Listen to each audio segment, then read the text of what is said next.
नमस्कार, मेरा नाम डॉक्टर सलील मलिक है और मैं फेलिक्स हॉस्पिटल नोएडा में हेड ऑफ डिपार्टमेंट हूँ इमरजेंसी मेडिसिन का। आजकल की दुनिया में दिल के रोगों के कारण बहुत सारी मृत्यु अचानक से हो जाती है।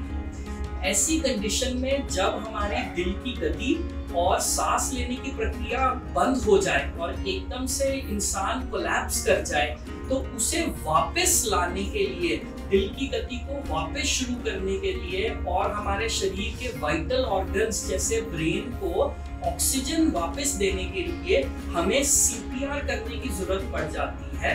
सीपीआर का मतलब होता है कार्डियोपल्मोनरी रिससिटेशन। कार्डियो मतलब दिल जब बंद हो जाए, पल्मोनरी मतलब फेफड़े जब बंद हो जाए, और रिससिटेशन मतलब वापस उसे लेकर आना, वापस जिंदा लाना, दिल की गति वापस लाना।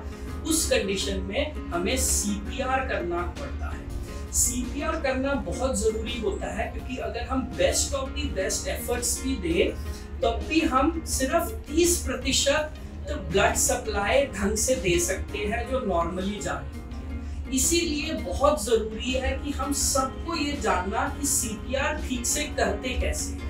सबसे पहले तो हमने कभी भी अगर ऐसी सिचुएशन आए तो ध्यान रखना है कि जो सीन है वो सेफ रहे सबके लिए, पेशेंट के लिए भी और आपके लिए भी।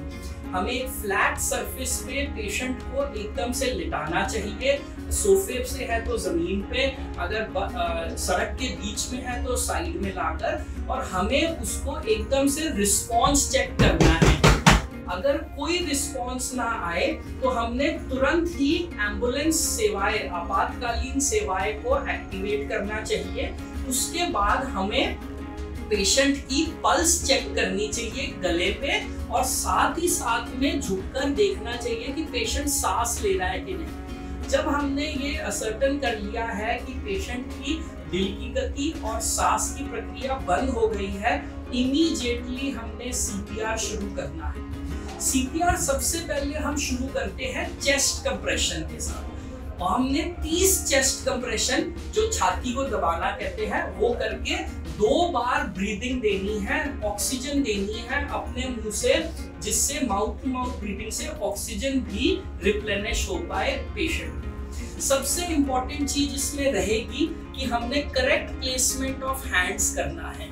तो हमने शरीर के बीच में, छाती के बीच में, निचले तिहाई हिस्से में, बिल्कुल बीच में छाती के, सबसे पहले अपने कोई से भी हैंड को, जिसकी पाम ऑफ दी हैंड को हमने रखना है प्लेस करके, और दूसरे हाथ से उसको इंटरलॉक करके लॉक कर देना है। और हमने एकदम से सीपीआर शुरू करना है, and we need to push hard and fast, और हमने 30 कंप्रेशंस देनी है। इस कंडीशन में हमने लगभग 1/3 हमारी एंटीरियर पोस्टीरियर डायमीटर, जितनी छाती है उसका 1/3 दबना चाहिए छाती, वो दबानी है, और हमने जल्दी दबानी है, जिसका रेट इस प्रकार होता है 1 2 3 4 5 6 7 8 9 10 11 12 13 14 15 16 17 18 19 20 21 22 23 24 25 26 27 28 29 30।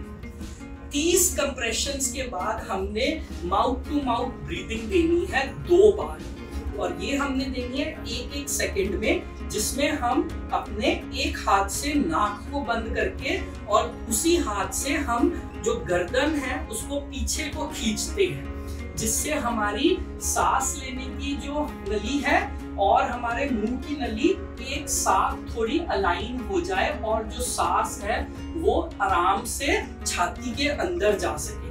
जब हम ये टिल्ट करते हैं, साथ ही साथ में हमने जबड़े को ऊपर की तरफ खींचना है, जिससे जो हमारी टंग है, जीभ है, वो भी खुल जाए, और हमने सांस देनी है।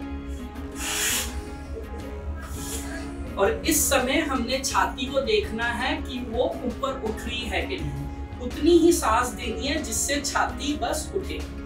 30 कंप्रेशन के बाद 2 ब्रेथ्स, 30 कंप्रेशन के बाद 2 ब्रेथ्स, और इसी तरीके से हमने ये कायम रखना है प्रोसेस सीपीआर का तब तक के लिए जब तक ना तो केवल पेशेंट में कोई होश आने की संभावना हो, सांस लेने लग जाए, या फिर एडवांस कार्डियक लाइफ सपोर्ट की टीम एम्बुलेंस के साथ आ जाए और वो टेक ओवर करे। याद रखिए, ये करने से मिनट टू मिनट पेशेंट का जिंदगी बच सकती है।